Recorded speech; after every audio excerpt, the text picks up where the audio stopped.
Good morning, Royal Class! What's up, mga Mawinians? This is the Princess of the Universe, Maui Sensitive. Welcome sa ating YouTube-recorded vlog. Okay. After nito, magla-live tayo, mga kababayan, ano? So, I recorded this video kasi may nakaredy akong topic for live. And sayang kung hindi ako magbibigay ng reaction kasi pinag-uusapan ito ngayon sa social media and even sa mainstream media dahil tinitiktikan pala, mga kababayan, si VP Sara, si Pulong Duterte, and si former Governor Chavit Singson na silang tatlo raw ang utak sa People Power 4 or destabilization ng Marcos Jr. government. Okay? So, paano yung minomonitor nila? Like, sino-surveillance nila? Binabantayan nila ang mga bahay? Ang mga taong kinakausap? Ang, baka mamaya hinahack na nila yung social media ng tatlo? Or maybe wina-wiretap na? Ganun ba yon? Kasi, well, napaparanoid na sa tingin ko ang Marcos admin dahil, ayan na nga, anong petsa na? 11, 11 ngayon, mga kababayan. So, sale na naman sa Lazada, sa Shopee, sa TikTok Shop, kung ano. Sale din ba ngayon sa Amazon, sa Macy's, and whatnot. Ayan, sa Fifth Avenue. Hello po sa mga, sa mga online shopping networks. Ano po? 11-11. 5 days from now, ay magkakaroon na po ng peace rally again ang Iglesia ni Cristo sa Quirino Grandstand sa Luneta Park. So 3 days yan, hindi na 1 day. So, teka muna, Marcos Jr., mag-isip ka. Kung sa unang araw, hindi mababalita ang rally, pag pinangaluhang araw at puno pa rin ang tao at baka dumagdag at dumami, it's gonna be all over the world. It's gonna be, di ba, a big news. Lalo pat may social media ngayon. Alam niyo, mga kababayan, hinala ko ha, marami kasi ngayong sinususpend na mga Facebook accounts kung hindi ka verified. Lalo na, hindi namin alam kung bakit. Pero ang dami ngayong pinagbububura ng mga Facebook account. Lalo na kung hindi ka naman nag-submit ng ID mo. Ako nga po nadali, di ba? 3 social media accounts. 3 FB accounts ko ang na-take down. Personal account ko tsaka mga pages. And dyan sa Pilipinas, may mga pinagbububura din po na mga personal accounts na siguro mga bagong gawa or kapag may kaunti ka lang violation, like add ng mga friends, ganyan, or maybe hindi ka nagpo-post ng picture mo or something, tinitake down ng Facebook, lalo ang Facebook, hawak naman yan ng babaeng ahas, hawak ng mga dilaw pati yan, di ba? At least yung Facebook Philippines. So, siguro ginagawa nila ng paraan na kumonte ang mga gumagamit, pero how stupid can that be, though? Maybe gusto lang nilang mabura yung mga troll accounts o yung hindi verified accounts, pero ang ginagamit naman sa mga troll farms, troll accounts din. Right? Sa pambubuli, dahil sa pang-aaway sa mga Duterte supporters, troll accounts din. So, I don't know how do they do it, but siguro gusto lang din naman nilang kumita, right? Kasi ang pagpapa-verify ng account, may kung gusto mo magkaroon ng blue badge, say for example, hindi mo gagamitin yung real name mo, magbabayad ka ng 500 pesos, right? Monthly. So lalong nagiging ganid sa pera tong Facebook na ito. Pangit-pangit naman ang algorithm nila, di ba? Pag nanonood ka ng video, hindi mo ma-skip ang ads. Buti pa sa YouTube, nasa-skip ang ads, kaya dapat sa YouTube talaga tayo rin. No? Nagra-rival kasi yan Facebook and YouTube. Hindi naman uubra ang Facebook when it comes to video quality ng YouTube, ano? And kahit paano sa YouTube nasa-skip yung ads. So, okay lang naman na ini-skip niyo yan. But going back, binabawasan nila yung mga social media accounts, lalo hindi verified, maybe because puro kahihiyan ang inaabot ng Marcos government right now, Marcos Jr. administration. hindi na nila kayang pagtakpan na sila'y mga inutil, sila'y mga mambubudol, sila'y walang ginagawa at ang lala ng korupsyon. At dahil nga po napipinto ang people power or at least peace rally muna ng mga kapatid natin Iglesia ni Cristo na gustong samahan ng mga iba't ibang grupo rin, kahihiyan talaga yan sa Marcos government. So kailangan nilang burahin ang mga dapat burahing accounts, lalo't naghihinala sila na mas marami ang dissatisfied. Hindi lang Duterte supporters ang marami sa Facebook or sa social media, kundi yung mga Pilipino hindi na rin kontento sa pamunuan ni Ngiwi. Right? Kapag ang Pinoy at karamihan sa mga Pinoy ay nasa social media, lalo sa Facebook, marami ang mamumulat. Kasi ang media, hawak nila di ba? Kakampi ng Marcos admin ang mga TV networks ngayon, radio stations, and print media. Never na nagbabalita ng kapangitan at katamaran, kainutilan, incompetence ng Marcos government. Kumbaga kung magbalita man talaga na hindi na nga siguro mapigil at kailangan ng ibalita dahil kung ang isang media hindi pag-uusapan ng mga bagay-bagay na katulad ng ghost projects, flood control projects, durog-durog, ganyan, baha, ay inutil din naman ng mga ng mga mainstream, right? Inutil na TV network yan kung hindi nagbabalita ng mga baha-baha. Pero hindi nila biniblame sa Marcos admin ang ganyan, no? Ang corruption. Gusto nila stop lang hanggang Senate lang. Kasi lower house, hindi nga nila hinihit si Tambi kasi ang ilan, no? Kung hindi man karamihan, but siguro majority of this, hindi naman, major stockholder si Tambi, like ng Katol Network, di ba, ng ABS-CBN. Mukhang malaki ang shares of stocks ni Tambi dyan. So, yung GMA, medyo hawak din yan ni Prutas sa leeg. Right? At lahat naman takot kay babaeng ahas ng mga media. So, ang social media ang hindi nila makontrol. So, ngayon, dahil nga sa papalapit ang mga peace rally, ilang araw, ilang tumbling na lang, plus yung November 30, baka yun yung pinaka-peak Bonifacio Day. Kami kasi bumaba kami ni EDSA November 26, inabot hanggang Bonifacio Day, lumagpas pa nga hanggang December. So, nag-iisip sila na itong mga rallies, even yung amin nga, pinagbibintangan, noong last year, noong November, mag-anniversary ang EDSA Friday Group at ang EDSA rally namin, ngayong 26 na paparating ng Nobyembre. 1 year na yun, di ba? So, iniisip nila, pinagbintangan nila si VP Sara, na si VP Sara may pakana nung rally na, ano kinalaman ni VP Sara? Hindi naman namin nakakausap yan. First time na na-meet yan ng mga vloggers, at least, no, ng mga sumama sa amin sa EDSA, ay nung parang may pa-Christmas party na si VP Sara, I think December yon, na nasa Japan naman ako, di ba? So I was supposed to attend nga Minessage na ako ng OVP. Sabi ko, naku, may tour ako in Japan, hindi ko na ma-cancel. Kasi mahal yung ticket, plus kung ipopostpone ko at i-rebook ko, medyo mapapamahal ako lalo.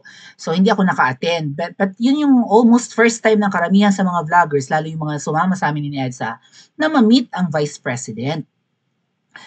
Pero ngayon po, pinagbibintangan nila yan, si Chavez, si VP Sara, even Kong Pulong. Target talaga yung tatlo. Bakit masyadong threatened?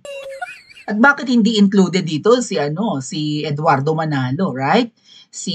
Yung pinakamataas na leader ng Iglesia ni Cristo. Anyway, ang nag-booking na tinitiktikan itong tatlo ay si Ramon Tulfo, yung Abugbog Claudine. Tandaan nyo yun? Napanood ko yung video, talagang tinapok talaga ng bongga ni Claudine at ni Raymart. Tumba naman tumba patis naman si Ramon Tulfo sa sahig. I mean, sa laking tao niya, kilala at prominenteng pangalan pa, paano kang naging Abugbog Claudine at Abugbog Raymart? Palit na babae ni Claudine, gamay na siya nga bagi, uy. Pareho pa kami Ilongga. Amo na iya, sige. Himuin ang balasang kaanimala ng mga Bisaya ay makatilaw, wag sumbag mo. Tama ba? Hello, mga Bisaya diha. Okay. So, posted by Ramon Tulfo, binarabara ni Rowena Guanzon. Okay? Kasi nga raw, ang utak daw sa destabilization or, di ba, parang gusto ko daw ng mga grupo at mga personalidad na ito na anong tawag diyan, mabuwal, matumba, right? Mayanig, matumba, bumigay ang Marcos admin. I-destabilize. Kung stable ka, talagang kahit na lumilid doon, hindi ka uuga-uga. Eh, itong Marcos admin, uuga-uga eh, di ba? Meron daw kasi mga tao behind these rallies na gustong pabagsakin, patumbahin, di ba? Igupo, whatever, anong term gamitin dyan, paalisin ang ngiwi na yan sa posisyon. Oh, ito yung ito yung post muna ni Ramon Tulfo na shinare ni Rowena Guanzon. Itong among the Tulfo brothers, well, dati, ang tingin natin, ito si Mon Tulfo yung black sheep or parang wala naman sa hulog. Tama ba? Parang, what the heck? Nung mga panahon na hanga pa tayo sa mga Tulfo brothers being maangas, ito, nabugbog na nga ni na Claudine, di ba? Kahihiyan yun. Ate, kalaking tao mo, nabugbog ka ng maliit na babae, hindi makalakihan din si Raymart, di ba? Paano yun? Bakit ka nabugbog? May ginawa ka bang kabalbalan? Ano yun? Masyado kang nagtatataray or what? O di, akala mo di ka papatulan? Porke babae, porke maliliit na tao. Nasa po ka ng bonggang-bongga. Puro black eye naman talaga eh. At sagwa naman talaga. What? Tulfo nabugbog? Kahihiyan yun ah. Tama. So among the Tulfo brothers, nung hinahangaan pa natin sila, what the heck, itong isa ito, parang kalaking tao, tapos nabugbog, nakakahiya yatang maging Tulfo. Parang kung nung mga panahon na sila ay sip-sip pa sa mga Duterte, eh, di ba, kahihiyan sa isang Tulfo, ang nababangasan ka ng ganun-ganun na lang, tapos babae pa, tapos maliit pa na tao, tapos nasa airport, paano ginawa mo? Anong problema?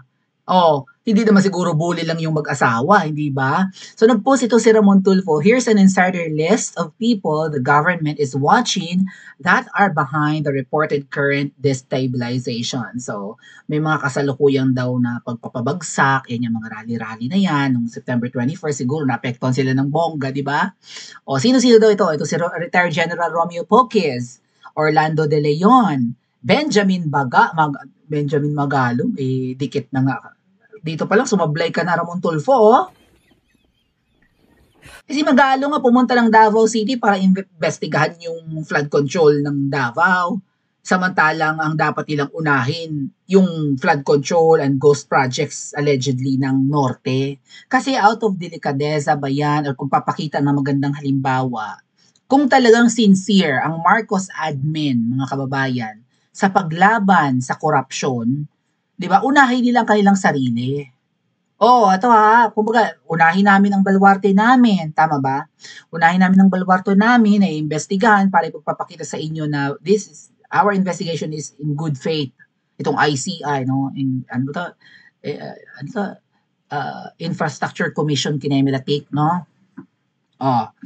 Investigation kineme, kung anong tao sa ICI na yan, na binuo ni Marcos Jr., nadagdag gastos na naman sa atin. Kasi nga parang wala silang balak magpakulong at para matigil na ang investigasyon ng Senado, nagbuo sila ng independent commission na yun.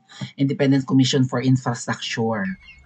Ano na, wala pa. Ilang araw na, ilang buwan na, wala pang ulong gumugulong binabaha ng Pilipinas hindi ready, giba-giba, lugi. Wala. Hindi na makaahon sa kahirapan ng mga Pilipino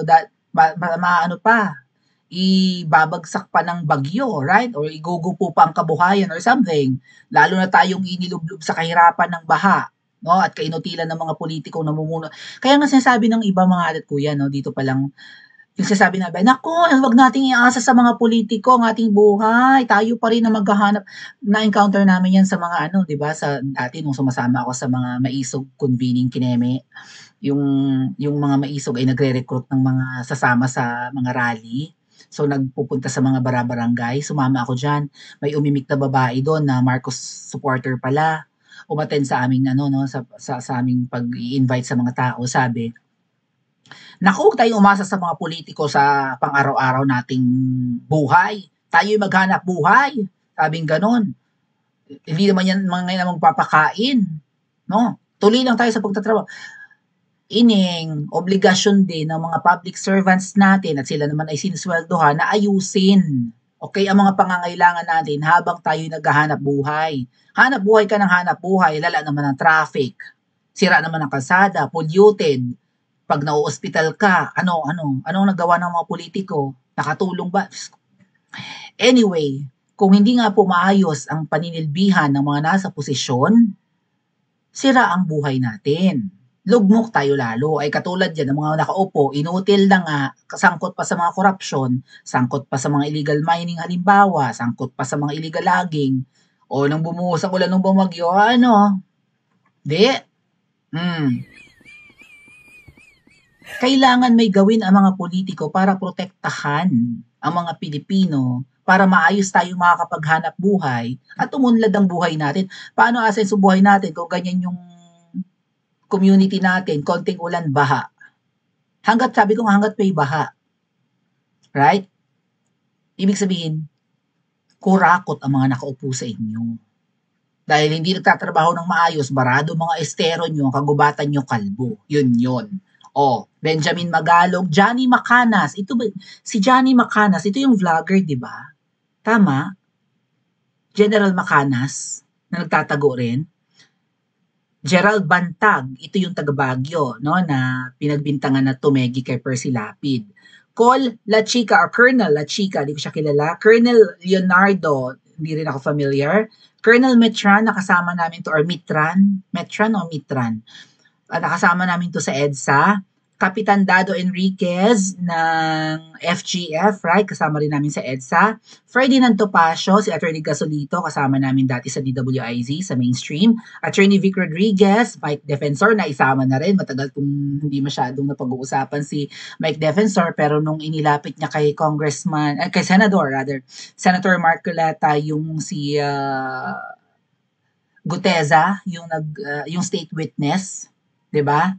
Siya yung nag-connect eh. So ngayon target na siya. Chavit Singson, dahil nga very vocal, na bumabatikos na ngayon sa mga Marcoses.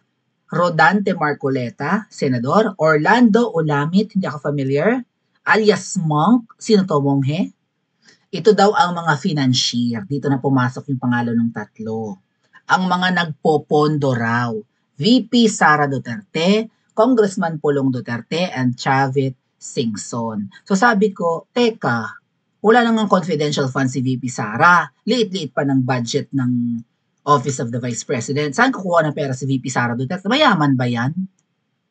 Hindi naman mayayaman ng mga Duterte Kita naman sa bahay ni PRRD. Alam niyo bang si VP Sara nagre-renta pa rin ng bahay in Manila? And baka pag natapos niya ang kanyang Vice Presidency, umuwi na lang yan ng Davao City. Unless magiging Pangulo ng Pilipinas, mapipilitang tumira ng Malacanang. Pero ang bahay ni VP Sara ay nasa Davao City lang. Ang alam ko, nagre-rent sila. Alam ko ang address, pero hindi ko pwedeng sabihin. Okay? Basta malapit lang sa Camp Crame. Right? Alam niyo ba yon? Nagre-rent lang si VP Sara. Kasi kailangan nasa Maynila siya being the Vice President. Kung Pulong Duterte, hindi naman kilalang mayaman. Chavit Singson, oo. Ayan. So itong tatlo minaman-manan na baka sila yung magpopondo. Again, nananawagan na nga ang lahat na sana Chavit Singson, beke enemen, sponsoran muna ang barko from Visayas and Mindanao. Siguradong puno yung EDSA. Di ba sabi nung, sino ba yung mga nagpo-post nun? Sponsoran mo na 5 hanggang 10 barko. Okay? Dead man na yung pabalik kung talagang nagtitipid ka. Basta kung gusto nyong mapuno ng tao yung EDSA or ang mga rally, ang kailangan nyo mga Bisaya at mga taga Mindanao. Yon, not necessarily Muslim. Kasi nakita yan ng ng buong Pilipinas. Parang hindi ganun karami at hindi ganun ka-focus ang mga nasa Luzon, right? Sa paglaban sa diktador. Ang mga rallies in Manila, ang daling i-disperse. Hindi ganun karami. Pinapagod pa, inililipat-lipat pa ng locations. Ayaw at iniiwasan talaga nilang EDSA. Ang alam ko mga kababayan, kung may sasabay man sa rally ng INC ngayong 16 to 18, doon sila sa EDSA People Power Monument, hindi talaga EDSA Shrine. Malaki talaga yung misteryo sa akin. Pareho namang walang permit eh. Hindi ka naman makapag-apply ng permit doon sa People Power Monument. Same with EDSA Shrine. Oh. So, bakit doon? Bakit ayaw nila ng EDSA Shrine? Ang daming pulis na pinadala eh, nung nag-EDSA kami. 'Di ba? Binarikadahan nga nila eh. Pinaradahan nila ng pagkalalaking sasakyan ng mga pulis, mga truck ng pulis. Ang harapan ng EDSA Shrine para hindi makapagtipon-tipon ng mga tao doon. Ginawa ba yan sa Luneta? Hindi. Ginawa ba yan sa People Power Monument? Na doon na nila ipaparada ang kanilang mga truck para wala makapag-rally? Hindi rin. Ang pinipigilang location na dumami at dumagsa ang mga tao, EDSA, yung crossing na yan. Yung harapan ng Robinsons. Yung EDSA Shrine. So bakit ayaw nila dyan? Right? Misteryo talaga.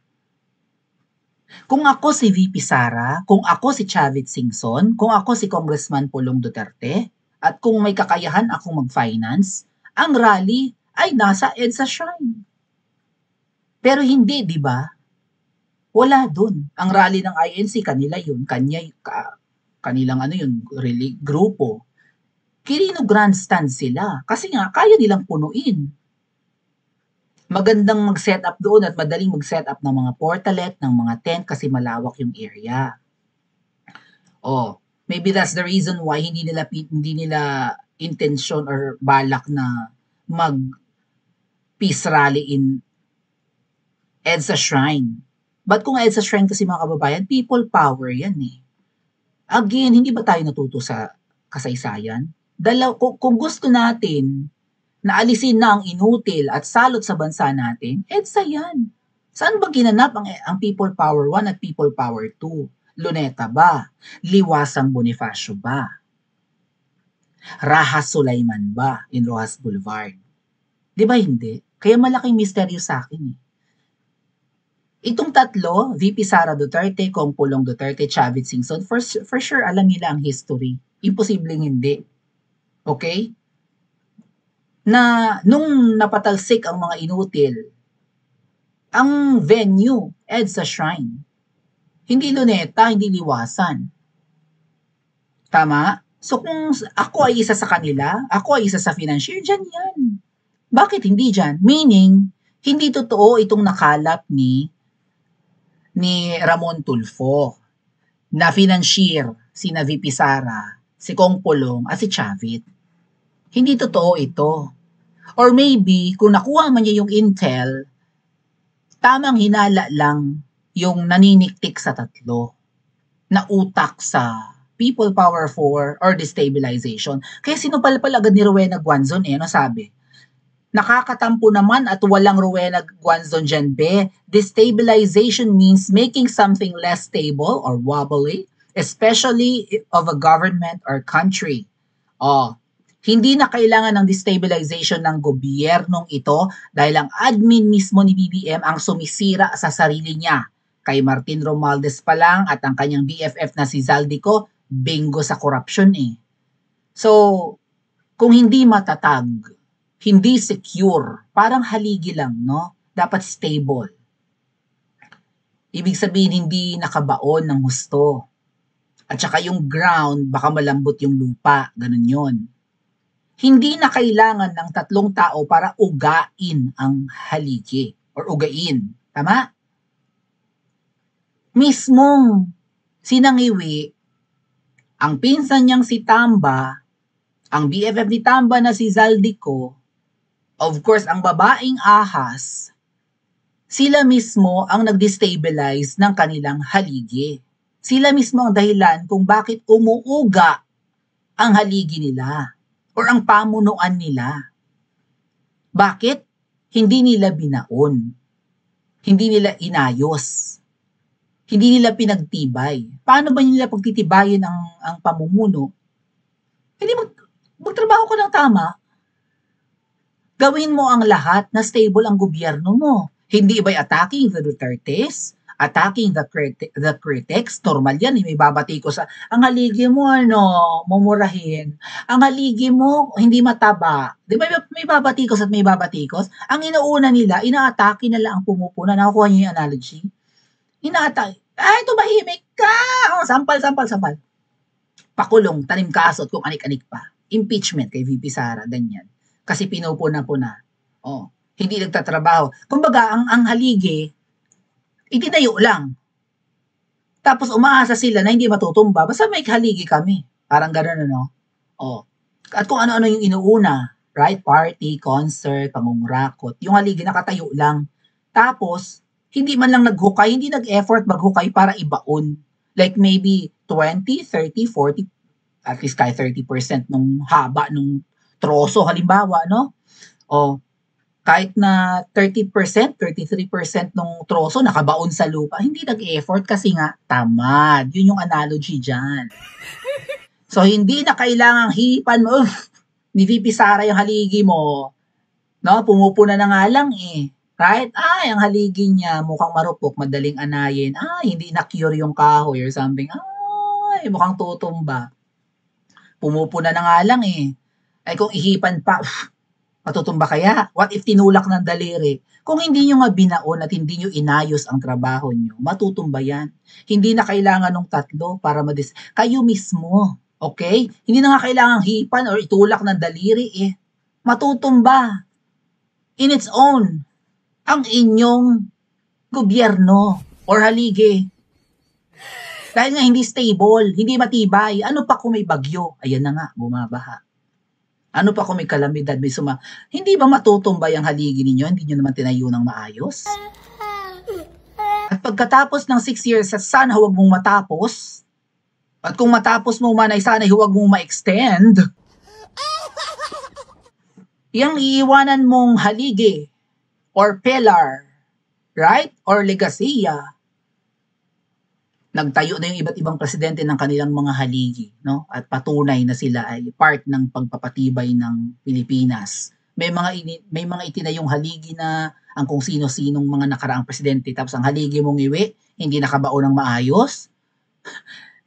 Wala. Kusang matutumba, kusang bibigay. At ang legacy mong iiwanan nakakahiya. Ang haligi mo, tumba. Right? Pangit, hindi nakatulong sa itinatayong bahay ng Pilipinas. Yun, mga kababayan. Yung analogy niya. Nagtayo ng napakaraming haligi para ang Pilipinas may maayos na bubong at tirahan ng mga Pilipino. Ang haligi ni Ngewe, hindi ibinaon ng maayos, natumba. Yun. Or madaling anayin, or wala. Nakasira pa sa bahay. Bakit? Baka nung natumba yung haligi na tinayo ni Ngewe, di ba? Nadamay pa yung ibang haligi ng mga nakaraang presidente. So, actually, pinalaga ni Kong Pulong tong sinabi ni Ramon Tulfo, Kasi, parang inciting to sedition. No, not inciting, hindi lang nananawagan, inaakusahan niya. Right? Of sedition, ang tatlo. You think, mga kababayan, may pera at makinarya at aparato si VP Sara para patumbahin ang Marcos administration? Kasi kung yumayaw lang si VP Sara na, yung Marcos Jr. tamad, yung Marcos Jr. walang flood control projects. Kung nagsisinungaling ang Vice President, kadali nilang supalpalin. Kasi nagsabi nga sila 5,500. Nasaan nga yung 5,500 mo na na flood control? Wala naman. Right? Si Ngewe mismo ang dahilan kung bakit hindi stable ang kanyang administration. Si Ngewe mismo ang dahilan at ang kanyang mga alipores kung bakit pwedeng mabuwag ang itinatayo niyang haligi para sa bansang Pilipinas. Tama ba? Pa-comment sa comment section at mag-like at subscribe din po kayo.